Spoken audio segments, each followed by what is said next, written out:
queridos, mais uma vez, Pai do Senhor. Graças a Deus por estarmos mais uma vez aqui na casa do Senhor para junto meditarmos na sua palavra. E a Lara falou no início que essa é uma semana de bênção, uma semana em que nós temos muitas coisas para agradecer a Deus.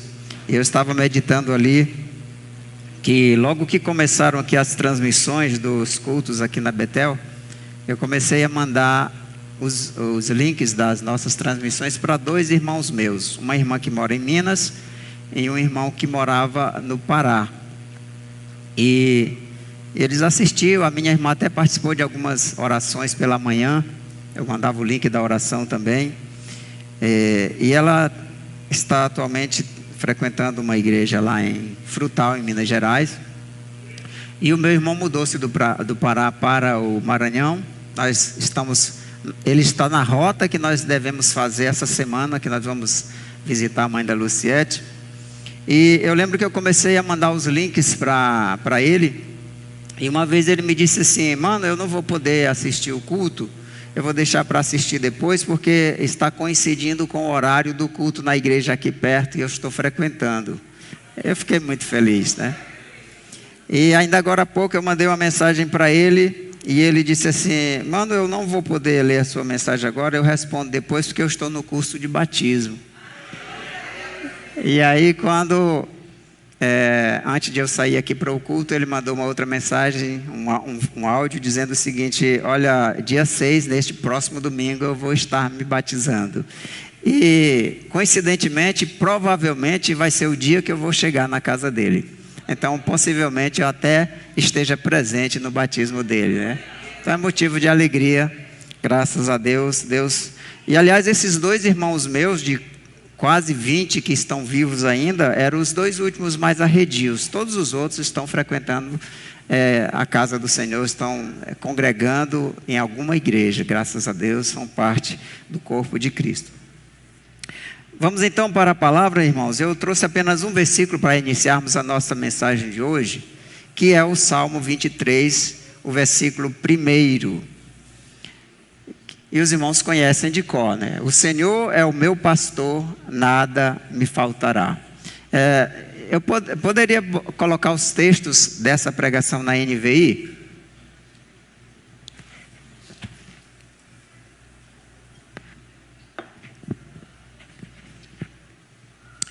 O Senhor é o meu pastor, de nada terei falta.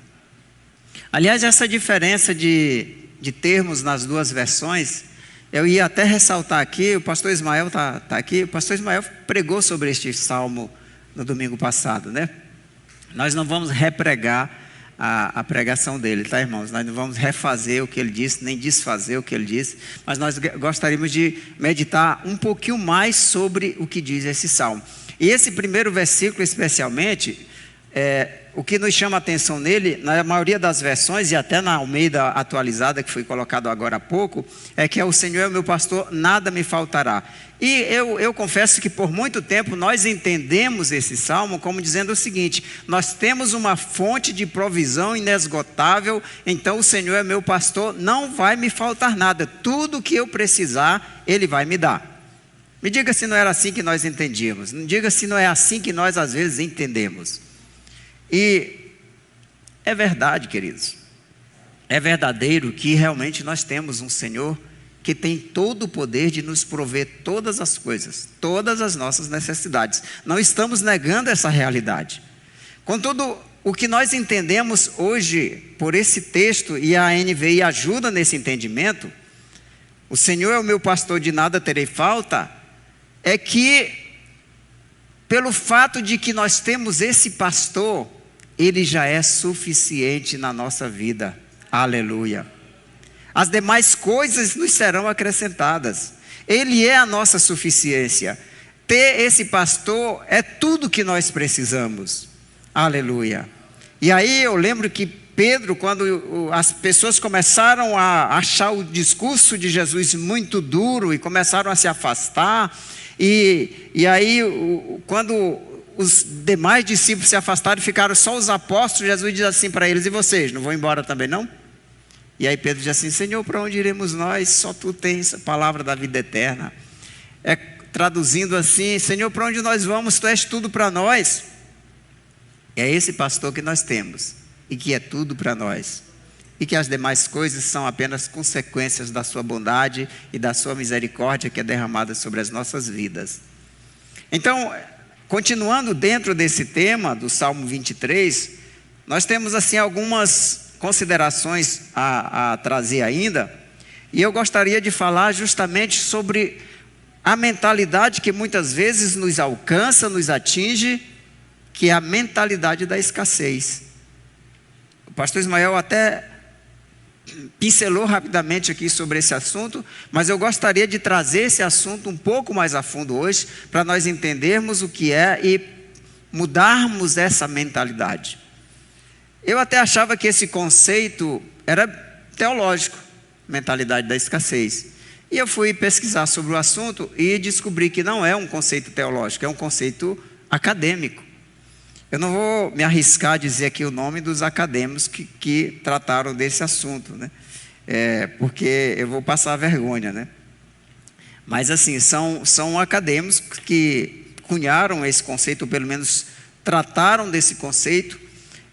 São professores e estudiosos, professor de ciência da computação e ciências do comportamento da Universidade de Cambridge, em Chicago, da Universidade de Chicago, e o outro é cientista comportamental da Universidade de Princeton.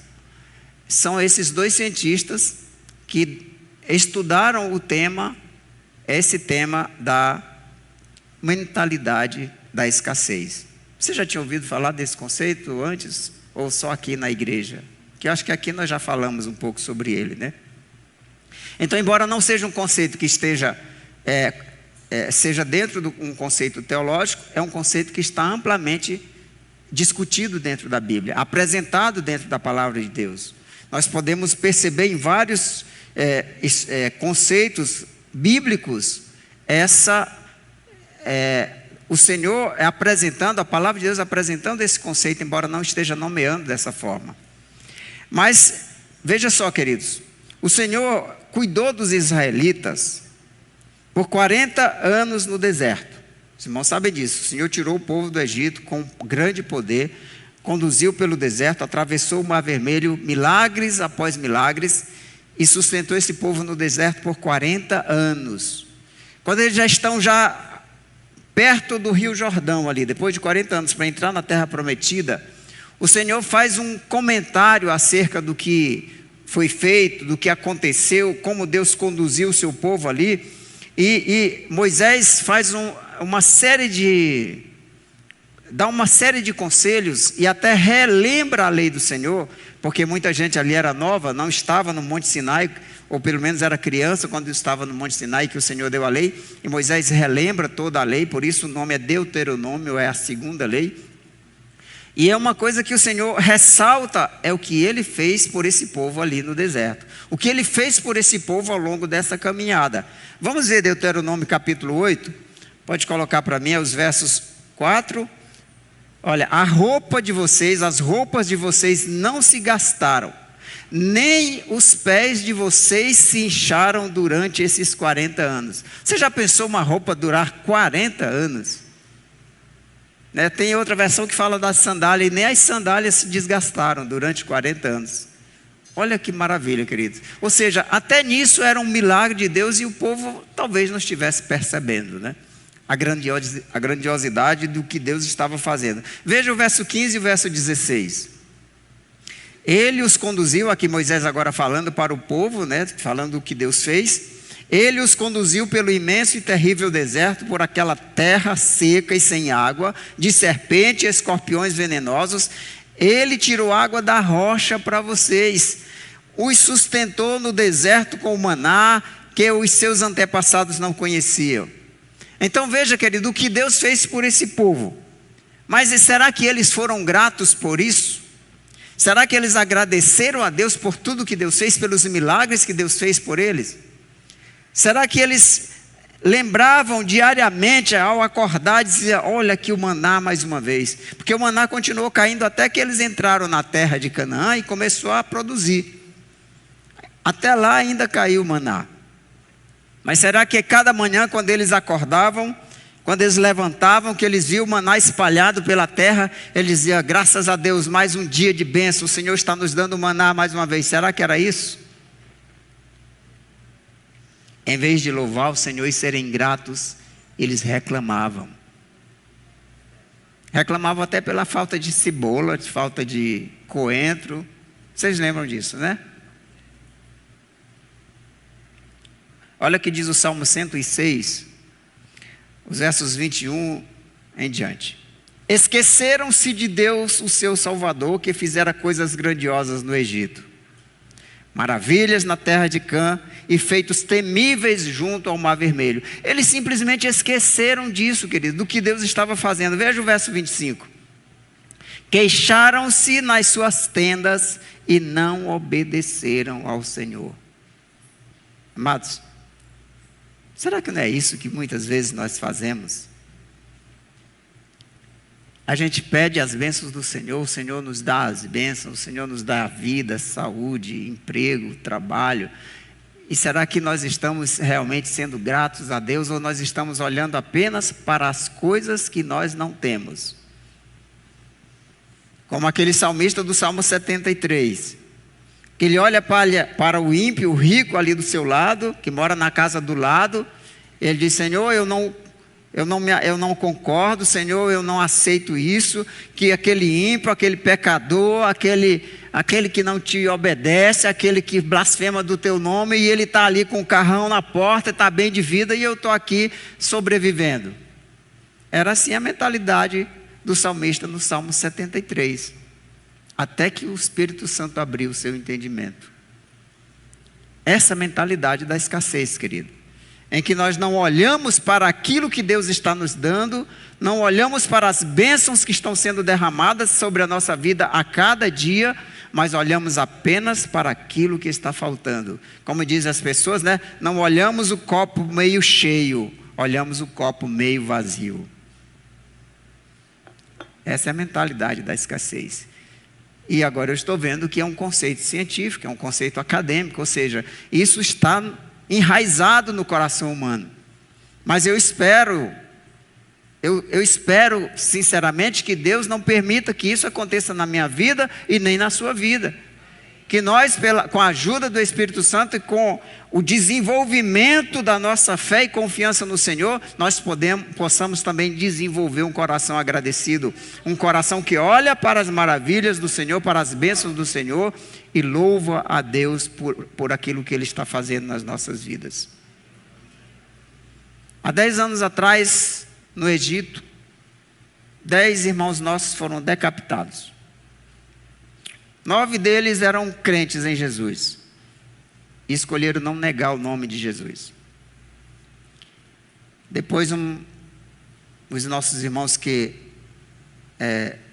fazem os relatórios sobre esse tema, conversando com o pai de um daqueles jovens que foi sacrificado, perguntou: qual é o seu sentimento em relação ao que aconteceu com o seu filho? E ele disse: eu estou muito orgulhoso, muito feliz dele ter sido fiel ao Senhor até as últimas consequências. E sabe, queridos, essa semana eu li a notícia de que houve um congresso no Egito, agora, recentemente, e mais de 1.200 jovens aceitaram a Jesus.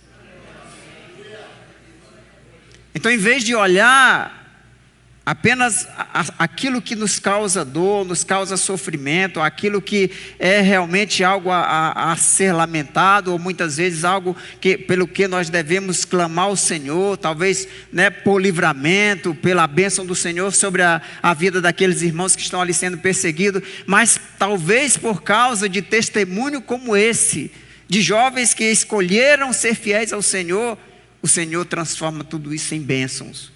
E agora, em vez de nós olharmos apenas para a perseguição no Egito, nós louvamos ao Senhor pelas vidas, pela colheita de almas que está acontecendo ali.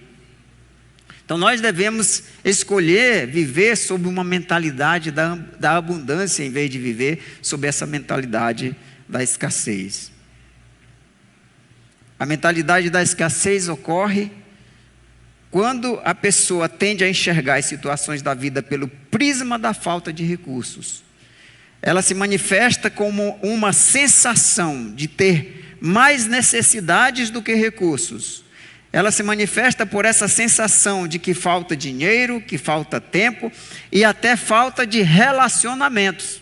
No estudo lá desses professores, até mesmo as pessoas reclamam até mesmo pela falta de relacionamentos. A escassez, inclusive, na esfera relacional. Mas assim, queridos, muitas vezes as pessoas que reclamam disso não procuram se relacionar. A gente às vezes oferece as portas da igreja abertas, oferece os núcleos de convivência, oferece o nosso cafezinho ali para a gente compartilhar, mas as pessoas sempre têm uma desculpa para não participar. Fala a verdade, não acontece muito isso? Mas até mesmo na área do relacionamento existe essa mentalidade da escassez. Devemos ser capazes, queridos, de diferenciar uma necessidade fictícia, uma necessidade real de uma necessidade falsa. Às vezes as necessidades existem mesmo, mas as outras vezes elas podem ser puramente algo ficcional, algo da nossa mente.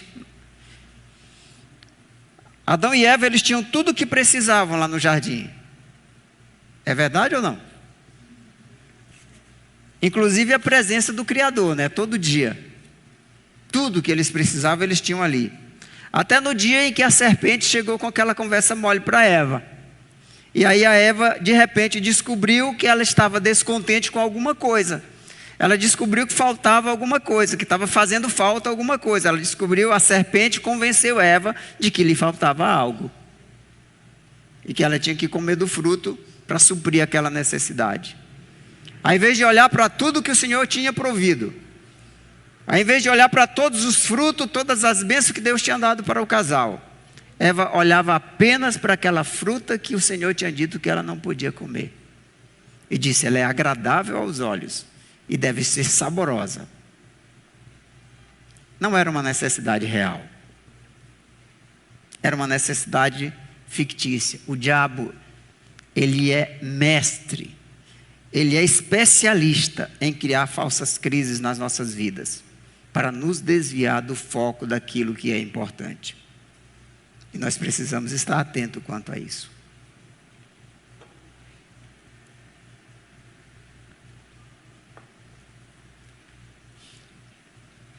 Pastor Ismael perguntou domingo passado quem era da época do telégrafo, né? Do telegrama, né? Quem conhecia o telegrama? Eu sou da época do rádio, do telégrafo. Na minha época, as pessoas saíam do interior do Maranhão para fazer tratamento em Teresina, porque a medicina em Teresina era melhor do que em São Luís, o capital do Maranhão, eles iam para a capital do Piauí. E como era que eles faziam para se comunicar, para avisar os parentes que ficaram lá no interior do que estava acontecendo? Eles mandavam um bilhetinho para a rádio difusora de Teresina, e aí a gente lá no interior, todo mundo ficava ouvindo a rádio difusora de Teresina no programa específico lá à tarde, e aí passava lá aquele aviso, seu Roldão, fulano de tal, lá em Centro do Meio, município de Esperantinópolis, no Maranhão, a sua nora está passando bem, foi operada e está passando bem. Era assim que a gente se comunicava, ou então pelo telégrafo, mas o telégrafo era caro, e não tinha no interior, só tinha na cidade. Os Correios tinham o telégrafo, mas pagava por palavra, e era caro as palavras. Cada palavra tinha o seu preço. E aí isso me faz lembrar de uma história que eu vi na época, de um irmão que queria mandar uma mensagem para a família, mas como o telégrafo era caro, ele resolveu reduzir em 2 palavras só. E ele mandou as seguintes palavras: 3JO, espaço, 13 a 15. 13 a 15. Foram 2 palavras. Aí pagou barato, porque só foram 2 palavras. E aí a família, quando recebeu, naturalmente, sendo estudiosos da Bíblia, sabia exatamente que ele estava falando de 3º João, como só tem um capítulo, não precisa mencionar, versículos 13 ao 15. 3º João, 13 a 15. E aí foram lá, a lei estava lá. tenho muito a escrever a vocês, mas não desejo fazê-lo com tinta e pena. Em vez disso, eu espero visitá-lo em breve e então conversaremos face a face. Paz seja com você. Os amigos daqui enviam saudações. Saúde aos amigos daí, um por um em meu nome. Pronto. Economizou muito dinheiro no telégrafo.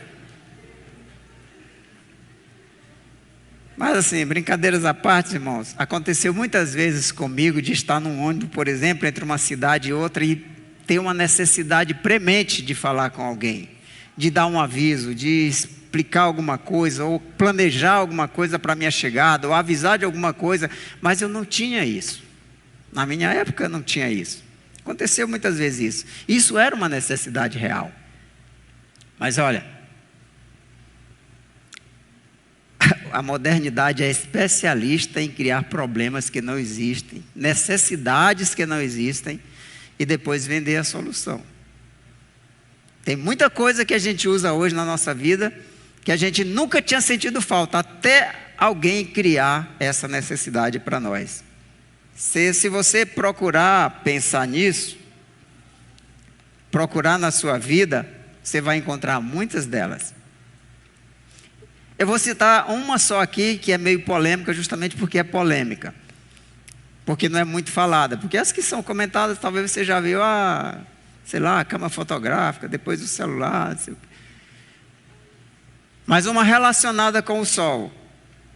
E como o mainstream ele é, digamos assim, controlado por quem tem dinheiro, você provavelmente não ouviu falar sobre isso. Mas sabe de uma necessidade que foi criada para nós?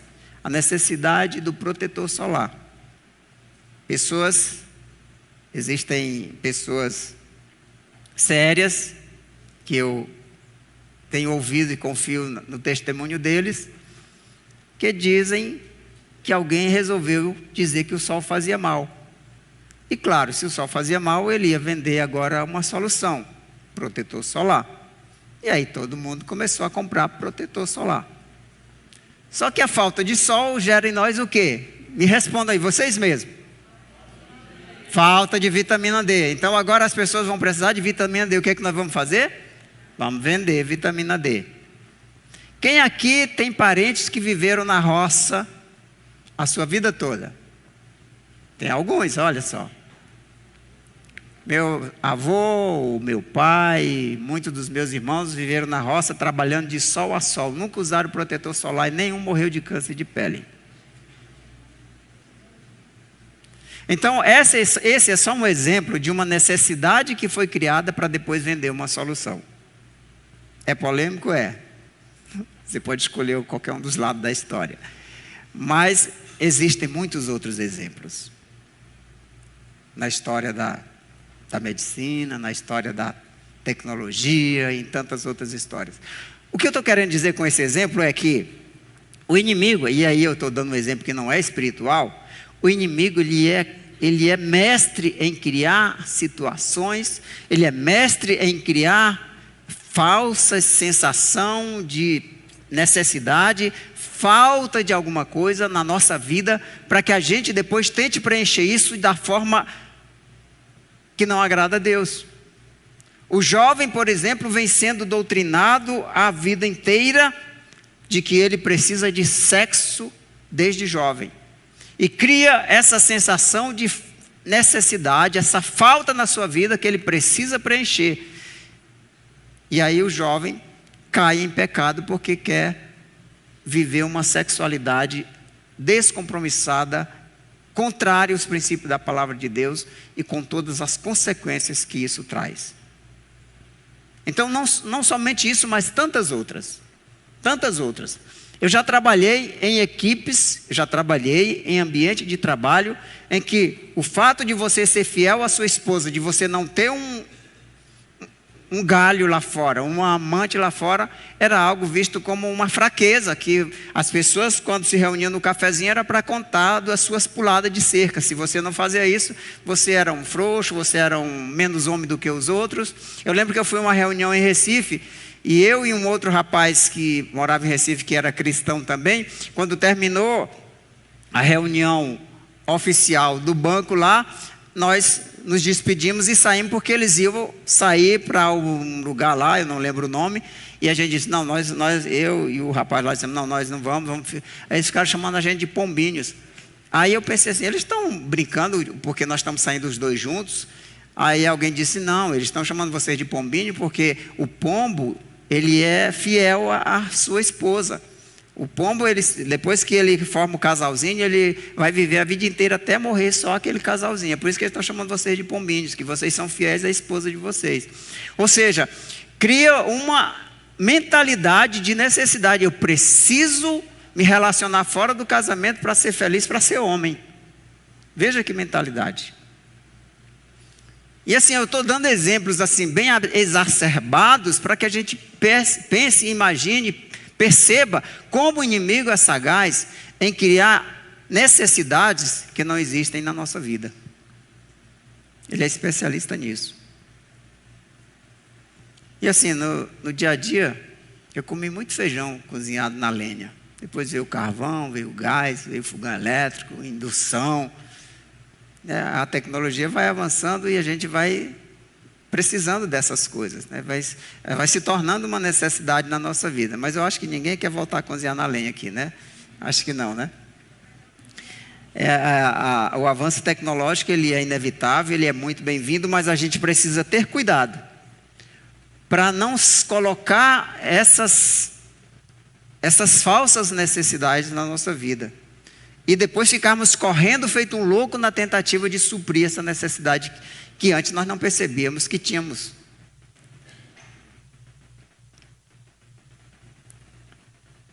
Cuidado com essa insatisfação crônica, que muitas vezes chega até nós. Cuidado com essa insatisfação repentina, principalmente essa insatisfação repentina por algo que antes você não percebia a importância ou a necessidade e que de repente agora você se torna dependente disso.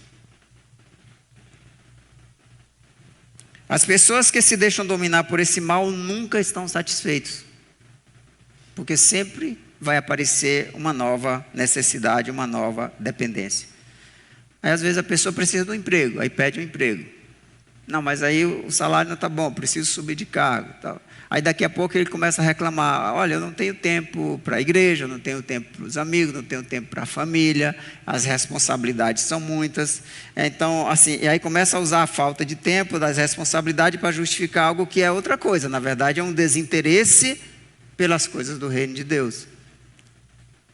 Isso acontece. Quando nós focamos na necessidade, na falta, em vez de focarmos nas bênçãos do Senhor, nós estamos criando um novo ídolo na nossa vida. Porque se até as nossas orações são em função daquilo que eu acho que eu preciso, se até as minhas orações são focadas apenas nas minhas necessidades, então essas necessidades são mais importantes do que Deus na minha vida, estão se transformando num ídolo. A gente precisa pensar se isso está acontecendo na nossa vida. A gente precisa analisar. Eu não estou dizendo que está acontecendo na sua vida. Eu só estou dizendo que se isso está acontecendo, nós precisamos ter cuidado. Porque se nós buscamos o pastor do Salmo 23, né, o bom pastor, apenas para suprir as nossas necessidades, talvez nós devêssemos repensar o nosso modelo de mentalidade. Talvez nós devêssemos repensar as nossas prioridades, os nossos valores.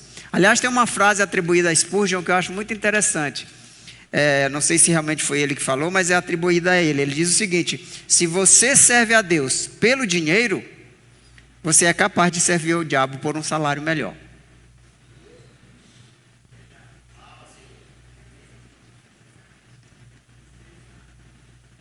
E eu não estou dizendo que isso acontece conosco, mas eu já vi muita gente que só vai para a igreja para pedir bênção. Aliás, eu já vi muita gente pregando para você ir para a igreja para pedir bênção, para buscar a bênção. Mas eu louvo a Deus, porque eu sei que você veio aqui para louvar o Senhor, para adorar o Senhor, para servir ao Senhor. Você veio aqui porque você ama o pastor, que você sabe que ele já cuida de você. Que você olha para a sua vida e vê as bênçãos dele sendo derramadas na sua vida todos os dias. E eu sei que você é agradecido por isso. Eu sempre Quando vou entregar o meu dízimo, eu agradeço ao Senhor e digo assim: Senhor, eu estou entregando o dízimo por 3 coisas, por 3 razões. Uma, porque eu sou grato pelo que tu me dá. Segundo, porque eu quero ser obediente à tua palavra. E terceiro, porque eu quero continuar crendo que tu és aquele que me supre de todas as necessidades. E essa precisa ser a nossa mentalidade, queridos. A confiança de que o Deus que nós servimos, que o bom pastor, ele continua suprindo todas as nossas necessidades. Que o bom pastor cuida de nós. Que nós temos tudo, não é porque ele é uma fonte inesgotável de suprimento, mas que nós temos tudo porque temos a ele. Aleluia.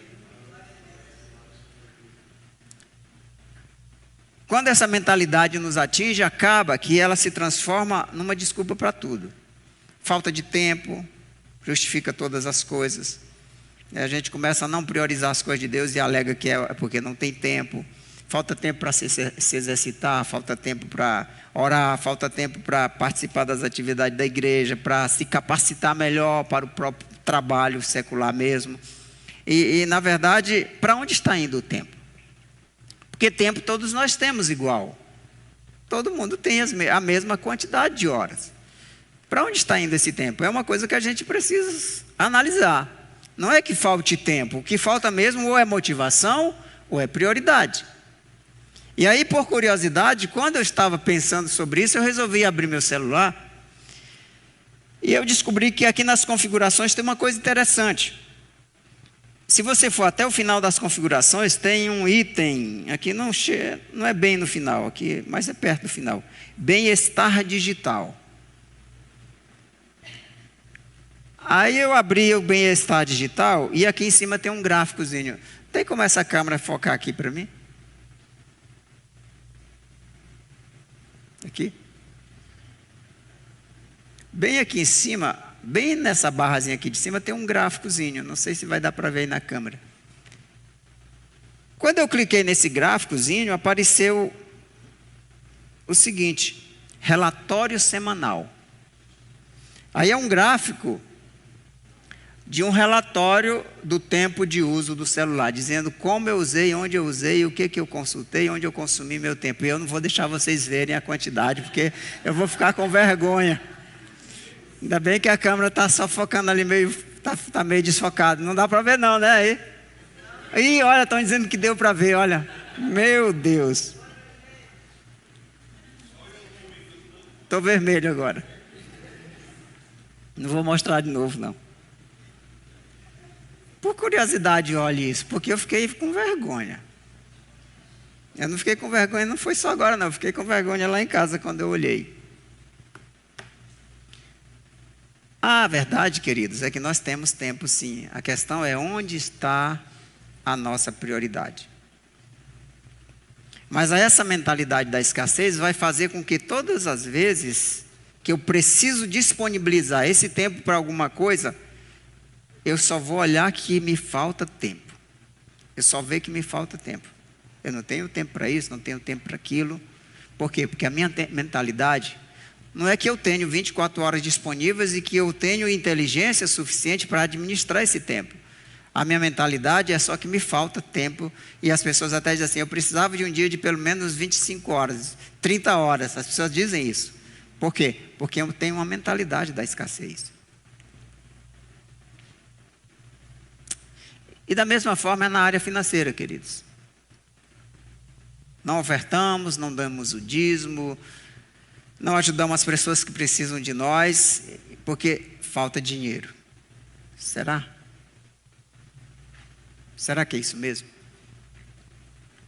A Coreia do Norte está passando pela sua maior crise de fome de todos os tempos.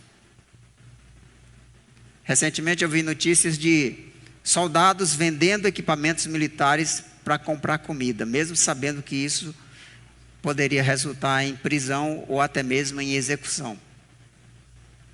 Tamanha é a crise de fome na Coreia do Norte. Mas mesmo assim, os nossos irmãos adoram a Deus, servem a Deus, repartindo o pouco que têm com aqueles que não têm nada. Então não é falta de recursos, é falta de prioridade. É porque às vezes nós exercemos, vivemos por essa mentalidade da escassez. Mas eu tenho certeza que se nós colocarmos o nosso tempo, os nossos recursos nas mãos do Senhor, pedindo sabedoria para administrarmos isso bem, o Senhor vai nos abençoar e nós poderemos ser mais prósperos, podemos ser mais felizes com aquilo que o Senhor tem nos dado. Eu lembro que houve um congresso em Lausanne há alguns tempos, não é em Los Angeles, é Lausanne, há algum tempo atrás. E disso resultou até um livro que nós estudamos aqui nos núcleos, né? Aquele livro, O Discípulo Radical, em que uma das decisões deles foram: vamos viver uma vida mais simples para que sobre mais recursos para que nós possamos investir no reino de Deus. Foi a decisão das igrejas da Inglaterra, dos Estados Unidos, nesse congresso que houve nessa época aí. Então talvez o que esteja faltando realmente é a gente focar naquilo que é importante. Eu tive um gerente do Banco do Brasil que ele dizia uma frase, que eu sei que não é dele, que era o seguinte: quem quer, encontra um jeito. Dá um jeito. Quem não quer, dá uma desculpa. Então, na verdade, às vezes o que falta é vontade.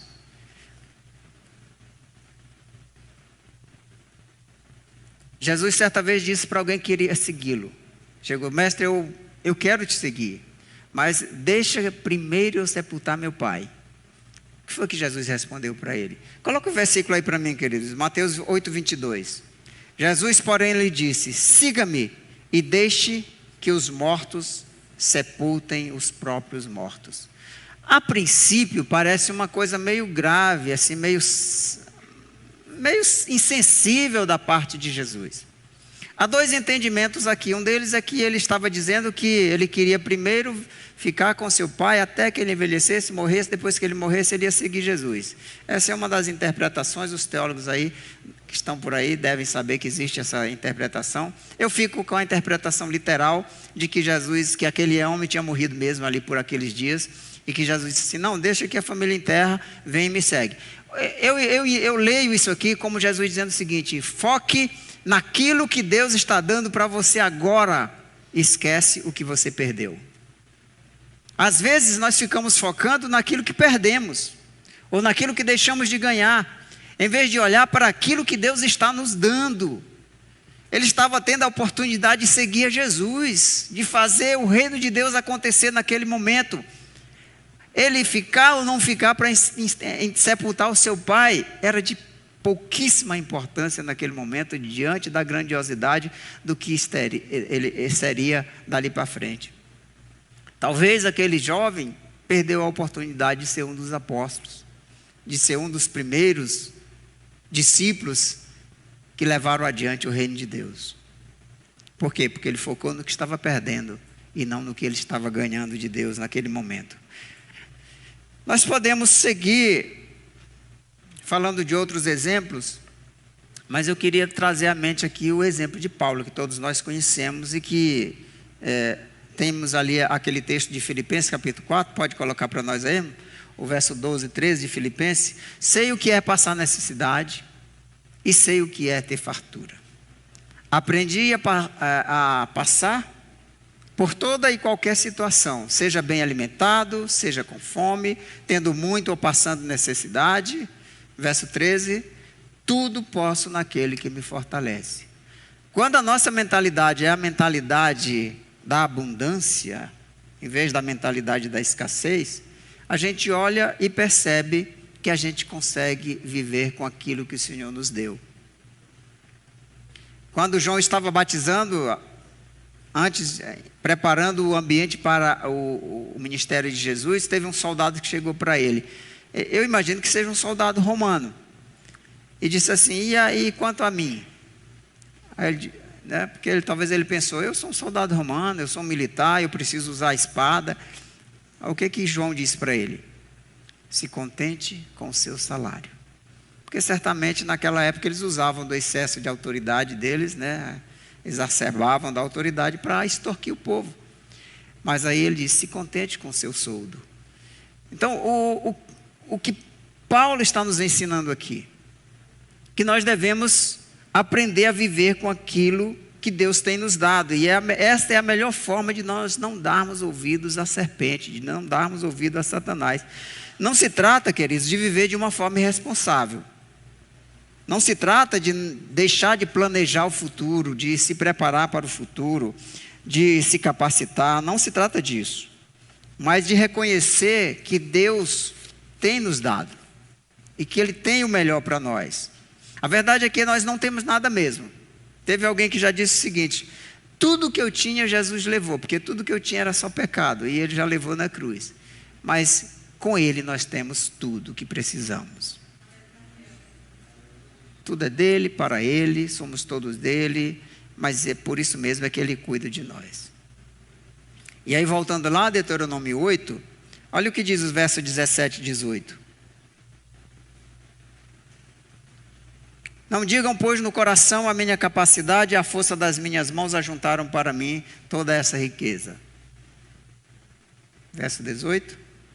Antes, lembrem-se do Senhor, o seu Deus, pois é Ele quem dá a vocês a capacidade de produzir riqueza, confirmando a aliança, volte a 18, confirmando a aliança que jurou aos seus antepassados, conforme hoje se vê.